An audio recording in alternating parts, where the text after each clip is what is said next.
Kaj moramo vedeti, pa ne vemo o bioplastiki kot materialu? Odgovor je dala spletna problemska konferenca Zapiranje krožnih zank bioplastičnih izdelkov. Za kaj gre?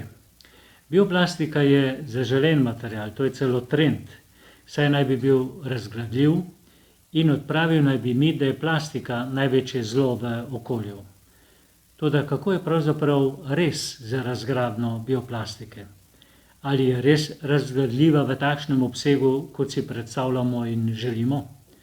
Odgovore boste prebrali v oktobrski številki revije EOL. Praksa namreč kaže, da bioplastični izdelki končajo v različnih zabojnikih, krožne zanke pa se ne zapirajo. Tisti, ki so prepričani, da so z bioplastičnimi izdelki bolj prijazni do okolja, zdaj vedo, da to drži le deloma. Bioplastični izdelki namreč niso to, kar smo mislili, da bodo. Tudi bioplastika večinoma konča v sežigalnicah. Zakaj? In kje so v prihodnosti kaže največ možnosti za uporabo bioplastičnih izdelkov? Kajti zelo pomemben bo tudi odgovor glede ekonomičnosti. Zanimivi so primeri prakse proizvajalcev bioplastičnih izdelkov v Sloveniji. To so Tekos, Stramex 5, Istost, Avantpak, Novamont in Interzero.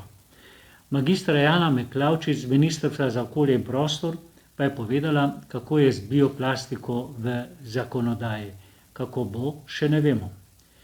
Za našo vsakodnevno okoljsko prakso pa je zelo pomembna še ena tema.